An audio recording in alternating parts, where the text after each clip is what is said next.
común en Perú y Uruguay, o qué elemento ve usted en común que logra que sean exitosos en esta disminución de la pobreza?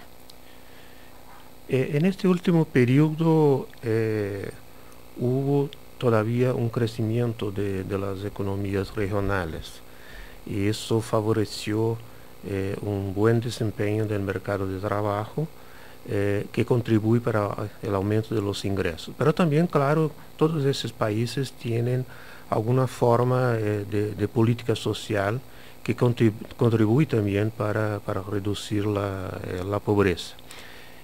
Por lo tanto, la mezcla es crecimiento, trabajo y políticas sociales. Sí, eso es fundamental, porque la determinación de la reducción de la pobreza, la determinación fundamental viene de la dinámica del mercado de trabajo. Las políticas sociales agregan en ese sentido, ¿no? Trabajan para que el proceso tenga más solidez. Pero es muy importante tener crecimiento, muy importante tener un mercado de trabajo dinámico, políticas de salario mínimo con aumento de reales de salario mínimo. Eso pasó claramente en el caso de Uruguay, pasó claramente en el caso de Argentina, de Brasil. O sea, varios países adoptaron ahí políticas fuertes de crecimiento de salario mínimo que contribuyeron también para la reducción de la pobreza.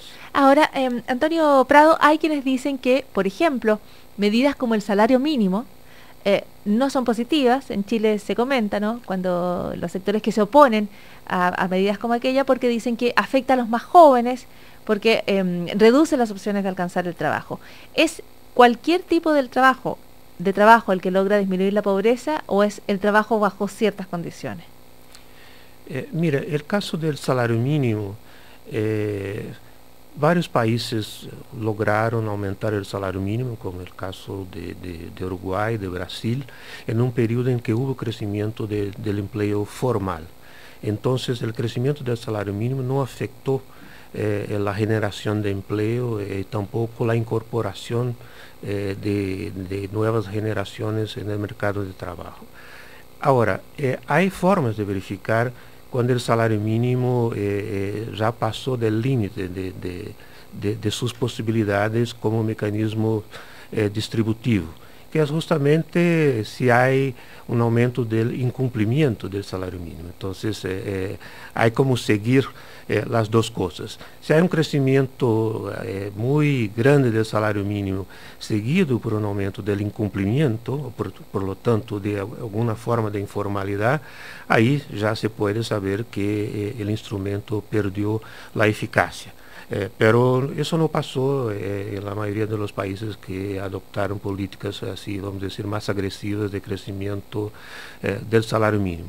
Antonio Prado, hay un tema que ha marcado algunos gobiernos en el último periodo en América Latina, y tiene que ver con la entrega de bonos o transferencias directas, que tienen distintos nombres en distintos países de la región, que a veces son criticadas como herramientas populistas, pero otras veces son alabadas, porque se considera que cuando se está en la extrema pobreza, cualquier aumento en el ingreso marca una diferencia.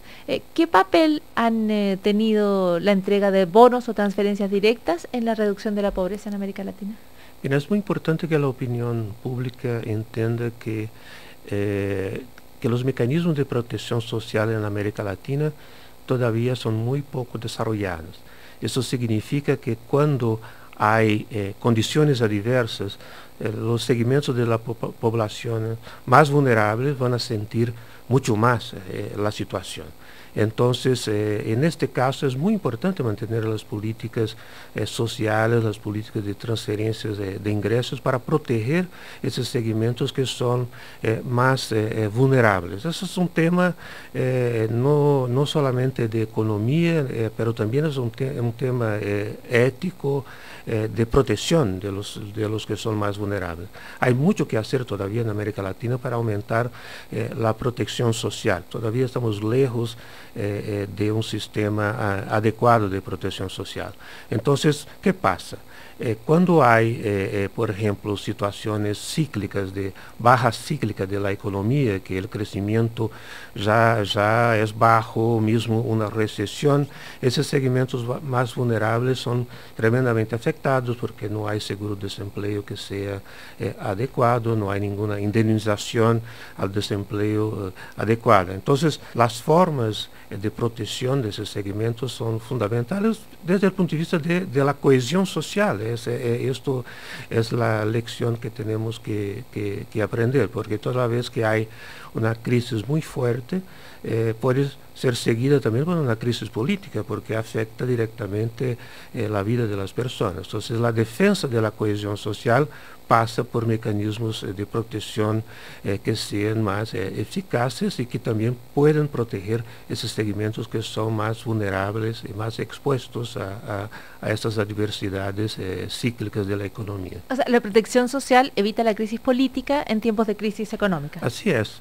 En este momento, por ejemplo, cuando miramos los países en Europa, ¿qué pasa en Europa? Ahora Grecia hubo un cambio de gobierno, porque Grecia está en un proceso de depresión, esa es la verdad. Los ajustes que se pidieron a Grecia provocaron una depresión social. Entonces ahí hay una reacción que cambia totalmente el sentido político. Hay también situaciones inversas, se puede llevar también fuerzas políticas que son más conservadoras. Entonces, la verdad, en momentos de crisis, quien está en el gobierno va a pagar un precio elevado por la crisis. Y claro que la población que está sufriendo eso va a hacer una cobranza también más significativa. Entonces, la verdad, cuando estamos hablando de cohesión social, estamos hablando, claro, de tener una sociedad que también sea más estable. Por eso es tan importante los mecanismos de protección social. Antonio Prado, ¿y cómo ven ustedes en la CEPAL, cómo ve usted lo que está pasando en Chile? Si piensa que Chile está en un proceso de reformas muy profundo en distintos ámbitos, que para algunos va a cambiar el tablero o las reglas con las cuales se logró disminuir la pobreza. ¿Usted cree que estas reformas van a permitir que Chile se mantenga en esta senda de reducir la pobreza? ¿O tiene usted, por el contrario, una opinión respecto a que podrían tener otro destino? Mira, en la visión de la CEPAL, el tema de la pobreza y de la desigualdad no pueden ser tratadas solamente por políticas sociales. En ese sentido, Chile está en la dirección correcta. ¿Por qué? Porque está tratando de ver el tema tributario, ya hizo la reforma tributaria, ahora aprobó la reforma de la educación, que son todas políticas de mediano y largo plazo. Es necesario para dar consistencia al proceso de desarrollo esos cambios estructurales más profundos. Entonces, la CEPAL siempre llama atención para la necesidad de ir más adelante para tratar el tema social, o sea, con políticas tributarias y fiscales adecuadas, porque también la estructura tributaria concentra, ¿no?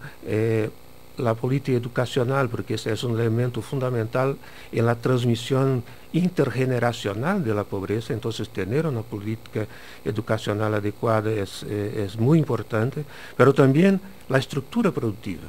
En el caso de Chile hay una exposición excesiva a pocos productos de exportación, por ejemplo, ¿no? El caso del cobre, del minerio en general, pero el cobre fundamentalmente, de la madera, del vino y así por delante. Entonces, es muy importante tener una diversificación productiva. Y para eso es necesario tener política industrial, es necesario tener política de capacitación de trabajadores y de empresarios también, y también políticas de tecnológica, de innovación tecnológica, para poder participar en el mercado internacional en sectores que son, vamos a decir así, menos expuestos a estas fluctuaciones tan intensas de los precios, como ahora está pasando con el caso del cobre, que ya perdió ahí más de 20% de valor. ¿Y qué es lo que espera para Chile considerando eso? Porque usted dice, Chile tiene que adelantarse y las reformas, como la tributaria y la educación, van en el sentido correcto. Pero Chile también necesita hacer otras cosas, como por ejemplo, aplicar mayor innovación, ¿no? Tener una distinta base productiva, porque hoy estamos expuestos al precio del cobre. Observando las bajas en el precio del cobre, ¿qué observa usted para Chile en el mediano plazo, en el corto plazo? Bien, primero hay temas que son más vinculados a las inversiones en infraestructura, fundamentalmente de energía. Chile tiene ahí la necesidad y también una gran oportunidad en este sector de energía, tanto de energía solar como energía eólica y otras formas de energía.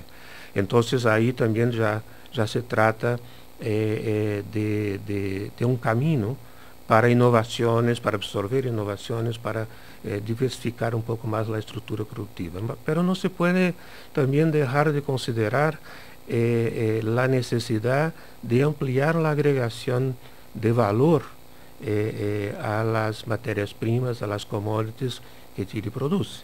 Entonces ahí hay que buscar en el mediano y largo plazo, y por eso es muy importante tener esa idea de los pactos de mediano y largo plazo. El último documento de la CEPAL se llama Pactos para la Igualdad, justamente porque nosotros llamamos la atención de los Estados miembros de la CEPAL para políticas que deben ser políticas de Estado, políticas que pueden sobrevivir a más de un gobierno. Entonces, esas dos reformas son muy importantes en este proceso, pero hay que empezar también a pensar en las políticas industriales y tecnológicas. Yo creo que eso sí está en la cabeza de los formuladores de Chile.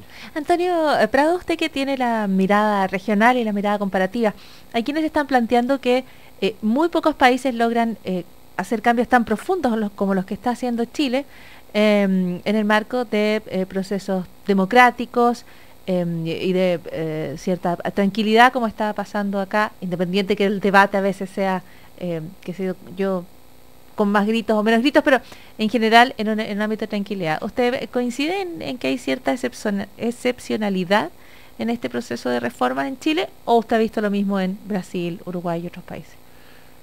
No, el caso de Chile es especial porque el gobierno entendió que debería negociar, ¿no? Hacer una negociación más amplia que su propia acumulación política después de las elecciones. Y nosotros creemos que eso es muy importante para dar justamente esa posibilidad para que las políticas puedan mantenerse por más tiempo. Entonces, en ese caso es muy particular y muy exitoso. Hasta ahora, claro que todo eso es muy polémico, pero desde nuestra mirada, ese es el camino de la negociación, el camino de construir políticas que sean de mediano y largo plazo. Y no hay cómo hacerlas solamente con un segmento de la sociedad. Hay que considerar todos los intereses de la sociedad, pero claro, con un rumbo, con una mirada hacia el futuro. Y creo que Chile está logrando hacer eso, hacer esta negociación, hacer ese cambio y negociarlo de forma adecuada para el futuro del país. Esa es la mirada que tenemos y es muy positiva. Antonio Prado, finalmente una pregunta que en Chile se está debatiendo y es si se puede enfrentar la pobreza y la desigualdad al mismo tiempo. Para algunos, desde una mirada crítica, la pobreza es la pelea que vale la pena dar y la desigualdad es más bien una preocupación de sectores medios, digamos una especie de lujo que uno pone cuando tiene resuelto el tema de la pobreza. ¿Se pueden dar las dos batallas al mismo tiempo? ¿Se puede avanzar en los dos sentidos? Es muy importante dar las dos batallas porque nosotros en este periodo que pasó ahora, no solamente en Chile, pero en toda América Latina, nosotros aprendemos que es posible reducir significativamente la pobreza, fue lo que pasó, ¿no? Cayó de más de 40% a 28% en promedio de la región, y en el caso de Chile también, que casi cayó a la mitad, ahora por la medida de la CEPAL está en 7,8%, pero eso fue una caída desde el 2005 de algo como 43%. Pero ¿qué pasó con el índice de Gini, que es el índice de concentración? Cayó solamente 2,5%. Entonces, una gran reducción de la pobreza y una pequeña reducción de la desigualdad.